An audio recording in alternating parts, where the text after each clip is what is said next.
Dans un monde où le bruit et le stress dominent, il est vital de trouver un espace de paix. Imaginez un moment où chaque mot résonne dans votre cœur, vous illuminant de force et de réconfort. Le psaume 45, un chant de louange et de beauté, nous invite à plonger dans une profondeur spirituelle souvent inexplorée. Qui n'a jamais ressenti le besoin d'être encouragé, d'être soutenu par une force supérieure? Ce psaume, véritable ode à l'amour et à la royauté, nous rappelle que, même dans les moments sombres, il y a une lumière qui nous guide. Pensez à ces instants où l'espoir semble s'évanouir. Que faire alors? Laissez-vous porter par les mots puissants qui évoquent la grandeur et la fidélité. Chaque verset ouvre une porte, une opportunité de renouveler votre esprit et de renforcer votre foi. Imaginez un instant où chaque phrase vous enveloppe d'une chaleur réconfortante. Que diriez-vous de faire une pause et de plonger dans cette riche mélodie spirituelle? Ressentez l'énergie qui émerge lorsque l'on s'unit dans la prière et la méditation. Quelles révélations vous attendent? La quête commence ici. Contexte historique et culturel. Le Psalmo 45 est une œuvre poétique profondément ancrée dans son époque. Il a été composé à une période où la monarchie israélite était à son apogée, marquée par des conflits internes et externes. Cette époque est souvent décrite comme un moment de grande tension politique où les luttes de pouvoir étaient fréquentes entre les différentes tribus et royaumes. En ce sens, le Psalmo 45 ne se limite pas à être une simple célébration d'un mariage royal, mais se positionne également comme un reflet des aspirations et des luttes du peuple d'Israël. Dans ce contexte historique, la religion joue un rôle central. Les croyances et les pratiques religieuses influencent profondément la vie quotidienne des gens. Le roi est souvent vu comme un représentant de Dieu sur terre et son mariage peut être interprété comme une alliance sacrée, non seulement entre deux individus, mais aussi entre le royaume et le divin. Ainsi, le Psalmo 45 s'inscrit dans cette dynamique, soulignant l'importance des relations entre le roi, sa reine et Dieu. Le texte évoque des éléments culturels spécifiques de l'époque, comme les coutumes nuptiales et les rituels de couronnement. Ces rites étaient chargés de signification et servaient à renforcer l'autorité royale et à établir des liens entre le roi et son peuple. L'analyse du Psalmo 45 permet de mieux comprendre comment ces pratiques étaient perçues et vécues par les contemporains de l'auteur. Avant de commencer avec le contenu d'aujourd'hui, je voudrais vous demander une petite faveur. Si vous aimez nos vidéos et souhaitez continuer à voir plus de contenu passionnant, nous vous invitons à aimer cette vidéo et à vous abonner à notre chaîne. C'est la meilleure façon de nous soutenir et de rester au courant de toutes les nouvelles méditations et vidéos que nous partageons. N'oubliez pas d'activer la cloche de notification pour ne rien manquer. Merci de faire partie de notre communauté. Et maintenant, profitez de la vidéo. En somme, le contexte historique et culturel du Psalmo 45 est essentiel pour saisir sa portée et son impact. Il nous invite à réfléchir sur les défis et les espoirs d'un peuple en quête de stabilité et de sens, tout en célébrant l'amour et l'unité à travers le mariage royal. Cette perspective enrichit notre compréhension et nous permet d'appréhender la profondeur du texte. Enfin, il est intéressant de noter que, malgré le passage des siècles, les thèmes abordés dans le Psalmo 45 continuent de résonner. Les préoccupations liées à la royauté, à la divinité et aux relations humaines restent des sujets d'actualité, ce qui témoigne de la pertinence durable de cette œuvre. Thème central. Le thème central du Psalmo 45 tourne autour de l'amour royal et de la célébration d'un mariage. Cette poésie met en lumière la relation entre le roi et sa reine, mais elle va au-delà de la simple description d'une union. Elle explore les émotions, les attentes et les responsabilités qui accompagnent ce type de relation. L'amour entre le roi et sa reine est présenté comme un idéal à atteindre, un modèle de dévotion et de respect mutuel. Dans ce contexte, le Psalmo 45 souligne l'importance de l'harmonie au sein de la monarchie. Le roi n'est pas seulement un gouvernant, mais aussi un partenaire dévoué. Sa relation avec la reine est empreinte de dignité et de respect, ce qui renforce leur légitimité aux yeux du peuple. Cet aspect du texte invite les lecteurs à réfléchir sur la nature des relations humaines, qu'elles soient royales ou ordinaires. La célébration du mariage est également un élément clé du Psalmo 45. Les noces sont présentées comme un événement joyeux et solennel, où la communauté se rassemble pour honorer l'union. Ce moment de fête revêt une signification particulière, car il symbolise l'espoir d'un avenir prospère et uni. Le mariage royal devient ainsi un symbole de paix et de stabilité pour le royaume. Les relations entre le roi et sa reine peuvent aussi être perçues comme une métaphore des relations entre Dieu et son peuple. Tout comme un roi doit protéger sa reine, Dieu veille sur les siens. Cette dimension spirituelle du thème central enrichit notre compréhension et nous incite à voir au-delà des simples interactions humaines. En somme, le thème de l'amour royal et de la célébration nuptiale dans le Psalmo 45 est riche et complexe. Il nous rappelle que l'amour, qu'il soit divin ou humain, est un fondement essentiel de toute société. Cette exploration de l'amour et de l'engagement reste pertinente dans nos vies contemporaines, nous inspirant à cultiver des relations saines et respectueuses. Structure littéraire. La structure littéraire du Psalmo 45 est fascinante et témoigne de l'habileté de l'auteur. Le texte est écrit sous forme de poésie, ce qui lui confère une musicalité et un rythme particulier. Au-delà des mots, la manière dont ils sont agencés crée une expérience sensorielle qui capte l'attention du lecteur. La métrique et le rythme sont soigneusement choisis, contribuant à l'effet global de l'œuvre. Le Psalmo 45 utilise également le parallélisme, une technique littéraire courante dans la poésie hébraïque. Cette approche consiste à répéter des idées ou des phrases similaires pour renforcer le message. Dans le cas du Psalmo 45, le parallélisme crée une harmonie et une fluidité qui rendent le texte accessible et agréable à lire. Les répétitions apportent une profondeur aux propos, permettant d'explorer les thèmes de manière plus nuancée. L'alternance entre des descriptions détaillées et des proclamations énergiques est une autre caractéristique notable de la structure. Les moments de réflexion intérieure sont entrecoupés de déclarations puissantes sur le roi et sa reine, créant un équilibre qui maintient l'intérêt du lecteur. Cette dynamique permet de passer d'une atmosphère contemplative à des moments de célébration, illustrant la complexité des émotions humaines. De plus, l'utilisation d'images évocatrices enrichit également la structure littéraire. Les métaphores et les symboles choisis par l'auteur contribuent à créer un univers visuel vibrant. Par exemple, les descriptions du roi en tant que guerrier et de la reine comme une beauté renforcent non seulement leur stature, mais évoquent également des qualités idéales que l'on attend d'un souverain et de sa compagne. En somme, la structure littéraire du Psalmo 45 est un élément clé qui contribue à sa richesse et à son impact.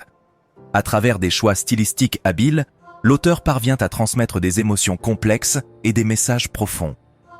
Cette approche nous incite à apprécier la beauté de la langue et à reconnaître le pouvoir de la poésie dans la transmission des idées. Images et métaphores. Les images et les métaphores présentes dans le Psalmo 45 sont d'une grande richesse et portent une signification profonde. Dès les premiers vers, le roi est décrit avec des attributs majestueux, évoquant force et beauté. Such description ne se contente pas de peindre un portrait flatteur, elle symbolise également les idéaux de la royauté. Le roi devient ainsi une figure emblématique de protection et de leadership, incarnant l'autorité et la sagesse. La reine, quant à elle, est souvent décrite à travers des métaphores liées à la beauté et à la grâce. Elle est présentée comme une figure lumineuse, un symbole de l'harmonie et de l'amour. Ces images renforcent l'idée que le mariage royal est une union de deux forces complémentaires. L'auteur invite ainsi le lecteur à envisager la relation entre le roi et la reine comme un partenariat équilibré, où chaque partie joue un rôle essentiel. Les métaphores sont également utilisées pour évoquer des thèmes plus larges, tels que la paix et la prospérité. Par exemple, les références à des éléments naturels comme des rivières ou des jardins luxuriants évoquent un royaume florissant sous la protection du roi. Ces images renforcent l'idée que l'amour et le dévouement dans le mariage peuvent engendrer un environnement propice à la croissance et à l'harmonie. En outre, ces images et métaphores sont souvent empreintes de spiritualité. La relation entre le roi, la reine et Dieu est sous-entendue tout au long du texte. Le roi est présenté comme un instrument de la volonté divine, tandis que la reine incarne les bénédictions de Dieu pour le royaume. Cette dimension spirituelle ajoute une couche de profondeur au texte, soulignant l'importance de la foi dans la vie quotidienne et dans les relations humaines. Enfin, l'utilisation d'images puissantes et évocatrices rend le Psalmo 45 intemporel. Les thèmes de l'amour, de l'unité et de la royauté continuent de toucher les cœurs des lecteurs modernes. Ces métaphores transcendent le temps et l'espace, nous invitant à réfléchir sur nos propres relations et sur ce que signifie aimer et être aimé dans un monde en constante évolution. Référence messianique. Le psaume 45 est souvent considéré comme une préfiguration du Messie, surtout dans les contextes chrétiens. Cette interprétation repose sur l'idée que le roi mentionné dans le psaume est une image du Christ, qui est décrit comme le roi des rois. Dans ce cadre, le psaume évoque non seulement la majesté et la beauté du roi terrestre, mais aussi les qualités divines attribuées au Messie. Les chrétiens voient dans ce texte une promesse de rédemption et de salut, soulignant que le roi est plus qu'un simple monarque, il est un sauveur. Les références messianiques dans le psaume 45 se manifestent également à travers les attributs de justice et de vérité qui sont associés au roi. Les chrétiens interprètent ces caractéristiques comme des traits du caractère de Jésus, qui prêche l'amour, la paix et la justice. Cette vision ouvre un dialogue sur la nature du royaume de Dieu, où l'amour et la justice sont des piliers fondamentaux. Ainsi, le psaume devient un symbole d'espoir pour ceux qui cherchent un leader spirituel et moral. Les références messianiques ne se limitent pas à une seule tradition. Dans le judaïsme, certains rabbins voient également des éléments messianiques dans le psaume, bien qu'ils puissent avoir des interprétations différentes. Pour eux, le roi représente une figure future qui apportera la paix et la rédemption au peuple d'Israël. Cette diversité d'interprétations souligne la richesse du texte et son importance à travers les âges. Chaque tradition liturgique et théologique trouve dans le psaume une source d'inspiration. De nombreuses œuvres d'art, de littérature et de musique ont été influencées par cette lecture messianique du psaume 45. Les compositeurs ont souvent intégré des versets de ces psaumes dans des oratorios et des cantates, cherchant à refléter la majesté du roi et l'espoir d'un Messie. Cette résonance dans l'art montre comment un texte ancien peut continuer à parler aux cœurs et aux esprits des générations futures, reliant des croyances et des aspirations humaines à travers les âges.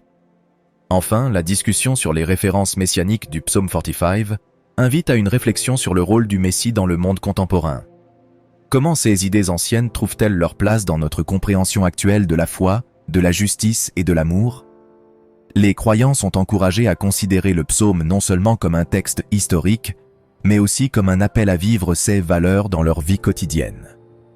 Liturgie et usage cérémoniel. Le psaume 45 a joué un rôle important dans les cérémonies liturgiques et les événements marquants de la tradition juive. En tant que chant royal, il était souvent récité lors des couronnements des rois d'Israël. Ce psaume, célébrant le mariage entre le roi et sa reine, était particulièrement significatif dans le contexte d'une cérémonie de mariage royal, soulignant l'importance de l'union et de la continuité dynastique. La répétition de ces psaumes lors de telles occasions a contribué à renforcer l'identité nationale et religieuse du peuple. Dans les rituels de mariage, le psaume 45 évoque la beauté de l'amour et le caractère sacré de l'union. Les mots choisis décrivent non seulement la splendeur du roi, mais aussi la grâce de la reine à ses côtés. Cette dualité symbolise l'harmonie et l'équilibre nécessaires à un mariage prospère, où chaque partenaire a un rôle essentiel à jouer. Lors des mariages, les chants et les lectures du psaume rappellent au couple les idéaux d'amour et de fidélité. L'utilisation du psaume 45 dans les cérémonies de couronnement et de mariage souligne aussi le lien entre le sacré et le profane. Ces événements sont perçus non seulement comme des célébrations sociales, mais aussi comme des moments de consécration divine. La présence du psaume dans ces rituels renforce l'idée que le roi, en tant que leader, est choisi par Dieu et que son mariage est une extension de cette volonté divine. Cela confère une dimension spirituelle aux événements mondains. Les traditions liturgiques liées à ce psaume varient d'une communauté à l'autre.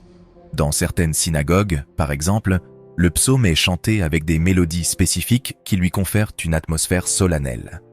D'autres traditions peuvent incorporer le psaume dans des prières quotidiennes ou lors de fêtes religieuses, renforçant ainsi son importance dans la vie spirituelle des fidèles. Chaque communauté adapte le psaume à ses propres pratiques, tout en préservant son essence initiale. En conclusion, le psaume 45 est bien plus qu'un simple texte. Il incarne des valeurs et des croyances profondément ancrées dans la tradition. Son utilisation dans les cérémonies souligne l'importance de l'amour, de la justice et de la fidélité, des thèmes qui continuent d'inspirer et de guider les croyants de différentes générations. La richesse liturgique du psaume contribue à sa pérennité et à sa pertinence dans le monde moderne. Aspect théologique. Les implications théologiques du psaume 45 sont vastes et profondes. Tout d'abord, ce psaume aborde la nature du gouvernement divin. En présentant le roi comme un personnage juste et vertueux, le texte suggère que le leadership doit être fondé sur la justice et l'intégrité. Cela pose la question de ce que signifie être un bon leader aux yeux de Dieu. Les croyants sont ainsi invités à réfléchir sur les qualités qui doivent caractériser ceux qui détiennent le pouvoir, qu'ils soient spirituels ou temporels. Le psaume 45 souligne également la relation entre Dieu et l'humanité. Le roi est décrit comme étant en communion avec le divin, ce qui indique que son autorité provient d'une source supérieure. Cette perception de la souveraineté divine rappelle aux fidèles que toute autorité sur terre est, en fin de compte, soumise à la volonté de Dieu. Cela invite à une humilité et une reconnaissance de la dépendance humaine envers le divin, un principe fondamental dans de nombreuses traditions religieuses. Un autre aspect théologique important est la notion de l'amour. Le psaume célèbre non seulement l'amour entre le roi et sa reine, mais aussi l'amour de Dieu pour son peuple.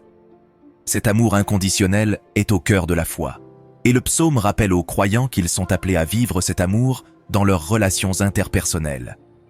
Cela pose la question de la façon dont les individus peuvent incarner cet amour dans leur vie quotidienne, en cultivant des relations basées sur la compassion et le respect. Les thèmes de la justice et de l'amour dans le psaume 45 soulèvent également des questions éthiques. Comment les croyants peuvent-ils défendre la justice dans un monde souvent marqué par l'injustice? Le psaume offre une vision d'un leadership qui se préoccupe des opprimés et qui lutte pour un monde meilleur. Cette responsabilité éthique est un appel à l'action pour ceux qui cherchent à vivre leur foi de manière authentique et significative. Enfin, le psaume 45 invite à une réflexion sur l'espérance et la rédemption. En tant que préfiguration du Messie, il évoque l'attente d'un temps où la justice et l'amour régneront sur la terre. Cela inspire les croyants à garder espoir en des temps difficiles, leur rappelant que même dans l'adversité, la lumière de la foi et de l'amour peut toujours prévaloir. Cette promesse de rédemption est un pilier central de la foi, encourageant chacun à persévérer dans sa quête spirituelle. Influence sur la littérature et l'art. Le psaume 45 a eu un impact considérable sur la littérature, la musique et les arts visuels au fil des siècles. Des poètes aux compositeurs, nombreux sont ceux qui ont été inspirés par les thèmes de l'amour royal et de la beauté évoqués dans ce texte. Par exemple, des écrivains comme John Milton et William Shakespeare ont intégré des éléments du psaume dans leurs œuvres, utilisant la richesse de ces images pour enrichir leurs récits d'amour et de pouvoir. La manière dont le roi est décrit, à la fois majestueux et séduisant, a souvent servi de modèle pour les personnages royaux dans la littérature. Dans le domaine de la musique, le psaume 45 a inspiré de nombreuses compositions, y compris des oratorios et des cantates. Des compositeurs comme Johann Sebastian Bach ont mis en musique des passages du psaume, rendant sa beauté accessible à travers le chant. La structure poétique et les thèmes d'amour et de dévotion ont offert un terrain fertile pour l'exploration musicale, permettant aux artistes de transmettre les émotions profondes que le texte évoque.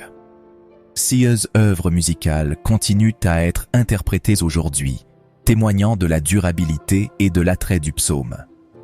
Les arts visuels, quant à eux, ont également été influencés par le psaume 45. De nombreux artistes ont choisi de représenter la scène du mariage royal, illustrant la majesté du roi et la beauté de la reine. Ces œuvres capturent non seulement l'apparence physique des personnages, mais aussi l'essence de leurs relations. Les artistes ont souvent utilisé des couleurs vibrantes et des compositions dynamiques pour transmettre le festin visuel d'un mariage royal, intégrant des symboles de richesse et de pouvoir dans leur création. En outre, le psaume 45 a trouvé sa place dans la liturgie et les rituels, où il est souvent cité lors des cérémonies de mariage et de couronnement. Cette utilisation dans un contexte sacré a renforcé son importance culturelle et artistique. Les versets du psaume, chantés ou récités, ajoutent une dimension spirituelle aux célébrations, liant l'amour humain à un amour divin. Enfin, l'influence du psaume 45 ne se limite pas aux formes d'art traditionnelles.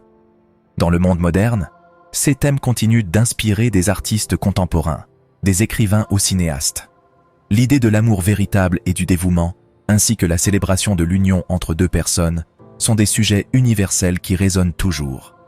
Cela montre que le psaume 45, écrit il y a des millénaires, a su traverser le temps et demeurer pertinent dans l'expression artistique d'aujourd'hui. Interprétation rabbinique. Les interprétations rabbiniques du psaume 45 ajoutent une richesse supplémentaire à sa compréhension. Dans la tradition juive, ce psaume est souvent vu comme un reflet de la relation entre Dieu et le peuple d'Israël.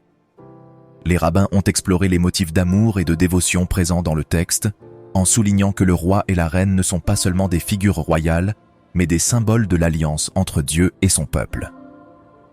Cette interprétation met en lumière la manière dont le psaume peut être compris, non seulement comme une célébration d'un mariage terrestre, mais aussi comme une représentation de l'engagement spirituel. De plus, les rabbins ont souvent commenté les images et les métaphores utilisées dans le psaume. Par exemple, la beauté du roi est interprétée comme une manifestation de la sagesse et de la justice, des qualités essentielles pour un souverain. La reine, quant à elle, est souvent vue comme représentant la communauté juive, qui doit embrasser 16 valeurs pour vivre en harmonie avec Dieu. Ces interprétations enrichissent la lecture du psaume et lui donnent une dimension spirituelle. Les enseignements rabbiniques ont également souligné l'importance du psaume 45 dans la vie quotidienne des Juifs. Les thèmes d'amour et de compromis présents dans le texte sont souvent appliqués aux relations humaines, qu'il s'agisse de mariage ou d'amitié. Les rabbins encouragent les fidèles à s'inspirer des valeurs d'engagement et de respect mutuel que l'on retrouve dans le psaume, pour construire des relations solides et durables. Dans le contexte des festivités juives, le psaume 45 a également été intégré dans les rituels et les prières. Sa récitation lors de certaines occasions spéciales rappelle l'importance de l'amour et du dévouement dans la vie spirituelle. Cela permet aux fidèles de se reconnecter avec les thèmes du psaume et de les appliquer à leur propre vie. Enfin, les interprétations rabbiniques du psaume 45 continuent d'évoluer, s'adaptant au contexte contemporain tout en restant fidèles aux valeurs traditionnelles. Cela montre que, même des siècles après sa rédaction, le psaume a encore beaucoup à offrir dans le cadre de la réflexion et de la pratique spirituelle. Application contemporaine. Les thèmes du psaume 45, centrés sur l'amour, la beauté et l'engagement, trouvent une résonance particulière dans le monde contemporain. Dans une époque où les relations sont souvent mises à l'épreuve par des défis modernes, le psaume offre un modèle d'amour véritable et de dévotion. Les couples peuvent s'inspirer des images de l'union royale pour nourrir leurs propres relations, cherchant à incarner les valeurs de respect et de soutien mutuel. Dans un monde où le mariage est parfois perçu comme une institution en déclin, le psaume 45 rappelle l'importance de célébrer cet engagement. Les thèmes de la beauté et de l'amour inconditionnel peuvent encourager les individus à voir le mariage non seulement comme un contrat, mais comme une vocation sacrée. Les couples qui intègrent ces valeurs dans leur vie quotidienne sont souvent plus susceptibles de construire des relations solides et durables. De plus, les concepts de dévouement et de loyauté présents dans le psaume peuvent être appliqués à d'autres types de relations, qu'il s'agisse d'amitié, de relations familiales ou même de collaboration professionnelle. Dans un monde où la superficialité peut parfois dominer, le psaume 45 invite chacun à approfondir ses connexions avec les autres, en cultivant des liens basés sur la confiance et la compréhension. Les thèmes de l'amour et de l'engagement abordés dans le psaume 45 sont également pertinents dans le cadre des discussions sur les valeurs familiales et communautaires. À une époque où le lien social peut être fragile, le psaume encourage la construction de communautés solides fondées sur le respect mutuel et l'amour. Ces valeurs peuvent contribuer à un environnement où les individus se sentent soutenus et valorisés. Enfin, le psaume 45 peut également inspirer la réflexion sur le sens de l'engagement dans la vie personnelle et professionnelle. Les leçons tirées de ces textes peuvent encourager les gens à s'engager pleinement dans leurs passions et leurs responsabilités, en cherchant à créer un impact positif dans le monde qui les entoure. Cela montre que les thèmes du psaume ont une pertinence continue, offrant des perspectives précieuses pour naviguer dans les complexités des relations humaines modernes. Dans ce psaume puissant, nous avons exploré la beauté et la majesté de la parole divine. Chaque verset nous rappelle que nous sommes appelés à vivre dans la joie et la vérité. Imaginez un instant, comment serait notre vie si nous embrassions pleinement ces enseignements ? Que diriez-vous de prendre un moment chaque jour pour méditer sur ces mots précieux ? Alors, Comment pouvez-vous appliquer cette sagesse aujourd'hui? Que ce soit par une prière simple ou un acte de bonté, chaque geste compte. N'oubliez pas que la transformation commence en nous. Pensez à une situation dans votre vie où vous pouvez apporter plus de lumière. Et maintenant, partagez avec nous dans les commentaires. Qu'est-ce qui vous inspire le plus dans ce psaume? Y a-t-il une phrase qui résonne particulièrement en vous? Votre expérience pourrait inspirer quelqu'un d'autre. Restez connectés, car chaque semaine, nous plongeons plus profondément dans la sagesse biblique. N'hésitez pas à vous abonner et à activer les notifications pour ne rien manquer. Ensemble, continuons ce voyage de foi, de prière et de motivation. Que Dieu vous bénisse abondamment aujourd'hui et toujours.